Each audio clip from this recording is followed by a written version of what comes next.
Salut și bine ați venit la o recenzie. Avem astăzi Nubia Z70 Ultra. Cred că este unul dintre cele mai neapreciate telefoane când vine vorba de camere, telefoane flagship mă refer. Așadar, vom vedea astăzi în acest clip dacă într-adevăr așa este.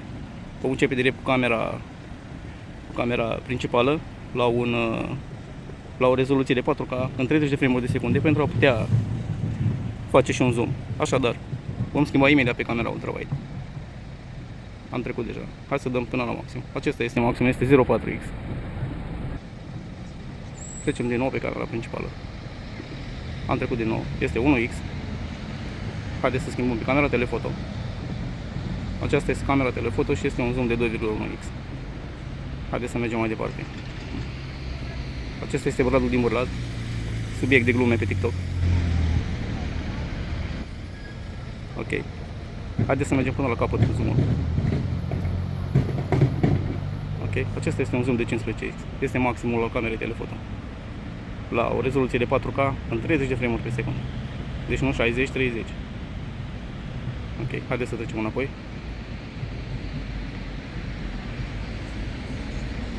Nu a fost foarte rău, cred că nici foarte bine nu a fost. Hai să dăm din nou pe camera principală. Ok, am trecut pe camera principală. Și din nou pe ultrawide. Am trecut din nou pe ultrawide. Acum stau pe o bancă, dar o să mă ridic și un pic în picioare, ca să testăm stabilitatea. Țin telefonul direct cu mâna, nu este nici pe tripod și nici pe un selfie stick și nici pe nimic altceva. Ok, haideți să vedem și o mică mostră din 4K la 60 de frame-uri pe secundă.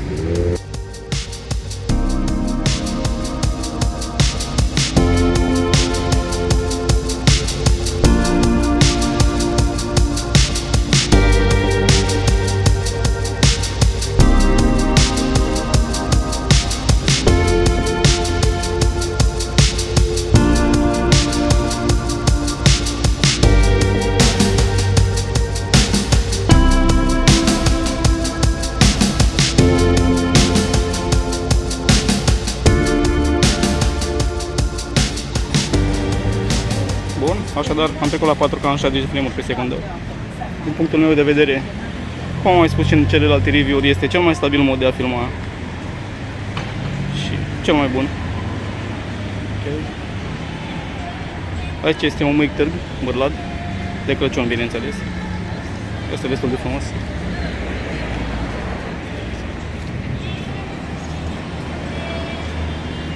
Mi se pare că se vede extraordinar de bine pe ecran, cel puțin acum.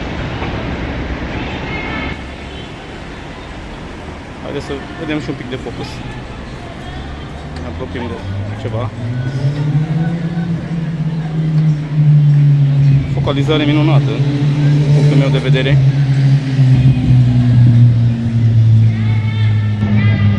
Haideți să încercăm un pic de zoom digital.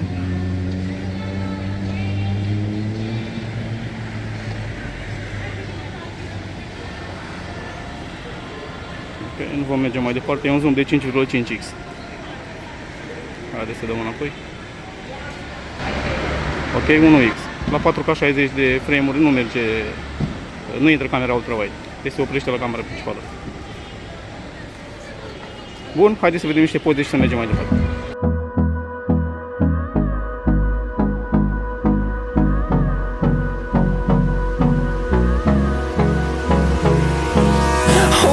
Close till I get up. Time is barely on our side. I don't wanna waste what's left. The storms we chase are leading us, and love is all we'll ever trust. Yeah, no, I don't wanna waste what's left. And on we'll go,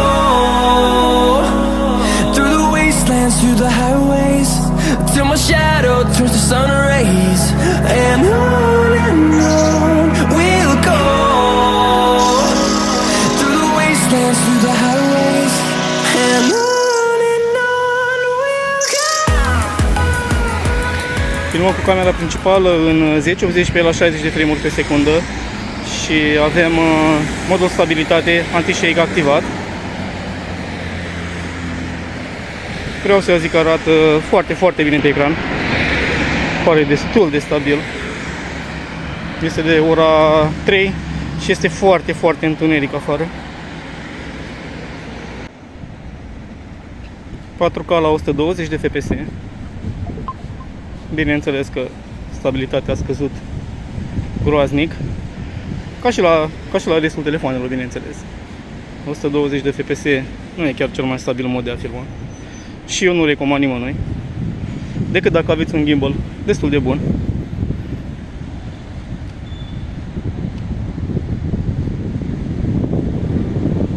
Imaginea pare destul de clară, însă destul de instabilă, cum era și de așteptat.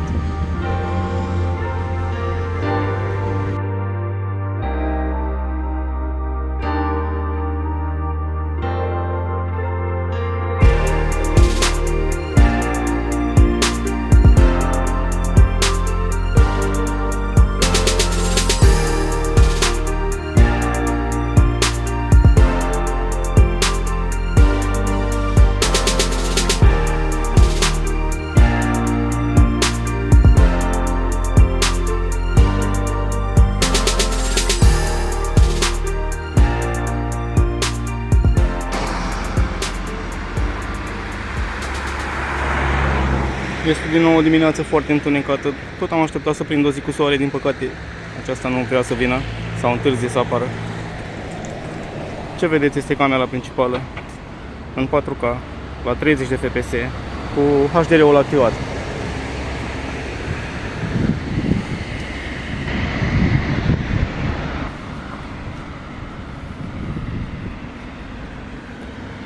Este și foarte ceață. Pare destul de frumos pe ecran.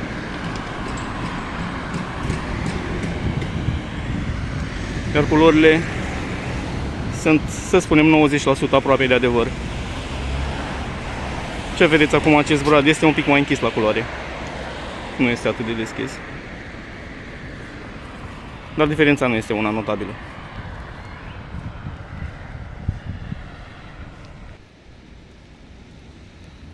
K în 60 de frame-uri pe secundă, s-a întunecat puțin.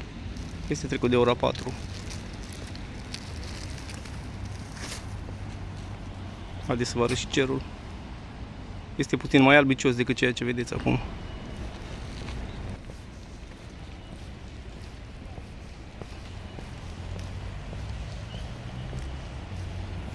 Haideți să vă arăt fetele pe care o să le cobor, pentru a testa un pic stabilitatea. Culorile de aici sunt destul de reale.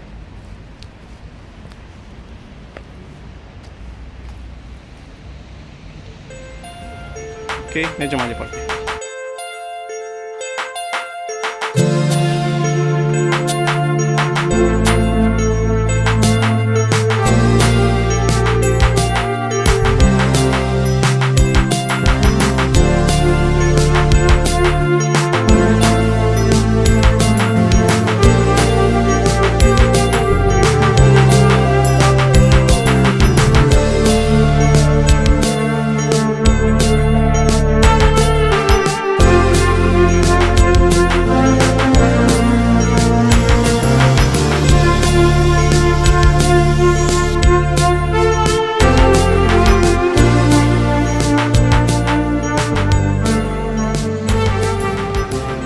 Aceasta este camera de selfie, este o cameră under display, nu este nimic spectaculos, este cam cea mai slăbuță care am testat-o până acum. Scuzați, haideți să vă arăt ce am coborât.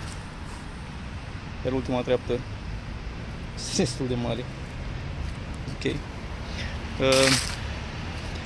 Clar este cea mai slabă cameră pe care am testat-o până acum. Are 16 megapixeli, dacă nu mă înșel, iar rezoluția maximă pe care poate să o scoată este la filmare este 1080p în 30 de frame-uri pe secundă, adică este exact ceea ce vedeți voi acum. Clar este cea mai slabă. Haideți să întoarcem puțin către soare. După cum vedeți, nu se descurcă aproape deloc.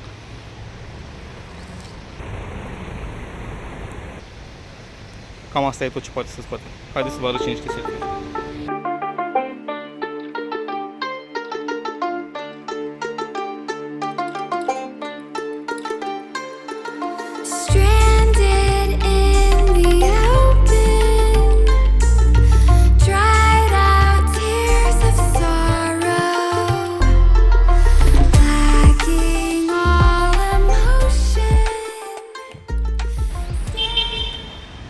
4K în 60 de frame-uri pe secundă cu anti-shake off, adică dezactivat.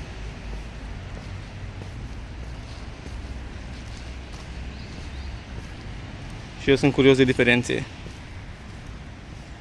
între anti-shake on și off. Haideți să vă arăt un pic zoom-ul digital, pentru că la 4K 60 zoom-ul este digital, nu intră camera telefoto.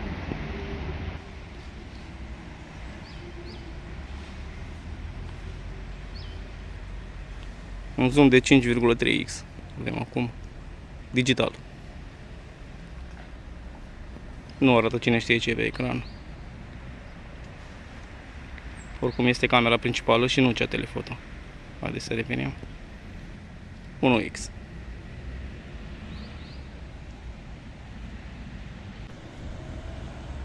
Iată că am prins și puțin soare. Chiar eram curios cum se vede în plin soare. Tocmai ce am coborât niște scări. Și filmăm în 4K în 30 de frame-uri pe secundă. Până acum, din ce am văzut, Honor Magic 7 Pro s-a descurcat cel mai bine cu soarele. A reușit să-l focalizeze și să-l arate cel mai bine. Ok. Haideți să facem și un test de zoom. Deci vă reamintesc că este în 4K în 30 de frame-uri pe secundă. Tocmai ce am schimbat pe ultra-wide. Câțiva pași. Haideți să dăm din nou pe camera principală. Tocmai ce a trecut. Probabil că v-ați dat seama. Și acum camera telefoto. Haideți să mergem cu zoom-ul. Avem un 5x. Haideți să mergem mai departe. 7x.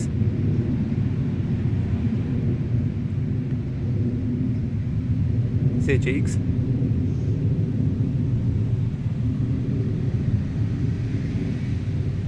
15x. Merge și mai departe dacă nu înșel. Nu, acesta este maximum, 15x. Pare că se vede chiar foarte bine. Haideți să dăm înapoi.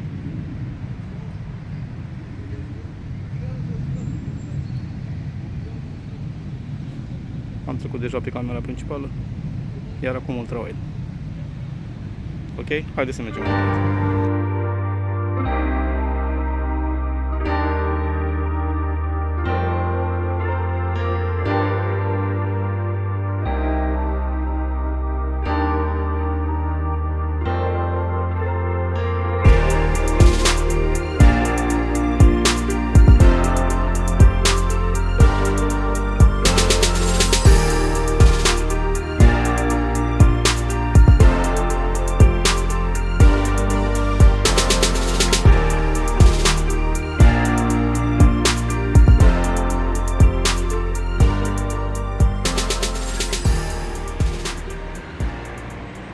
K 60 de fps cu modul Ultra Steady activat. Haideți să intrăm un pic în parc pentru a testa un pic focalizarea.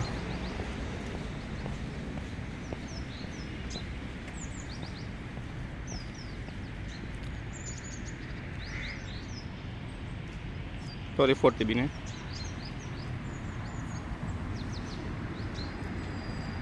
Și mai aproape.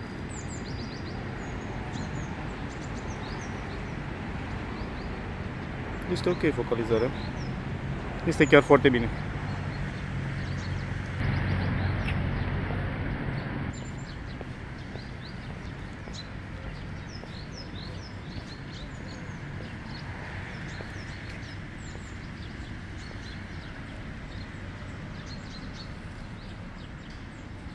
Foarte, foarte bine.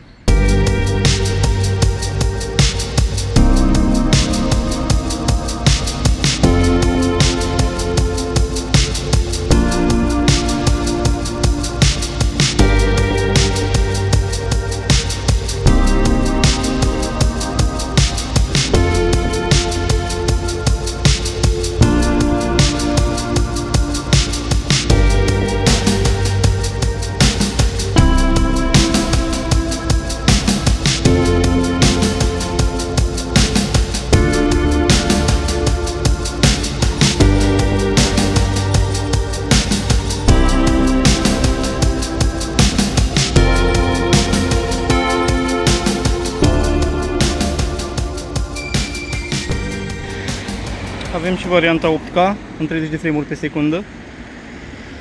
Ne permite acest lucru camera. Acum sunt așezat pe o bancă. Avem chiar și un zoom digital de până la 15x, mă scuzați, haideți să vă arăt un pic. Nu are rost să dăm până la 15 pentru că este destul de neclar, dar o să vă arăt undeva la 5-6. Acum este 6x zoom cu filmare în 8K în 30 de frame-uri pe secundă. Pare destul de ok. Am trecut din nou la 1, la camera principală 1x. Nu putem schimba pe ultrawide. Haideți să vedem și cum stă cu stabilitatea, să mă ridic un pic. Iată și banca unde am stat. Hai să facem și câțiva pași.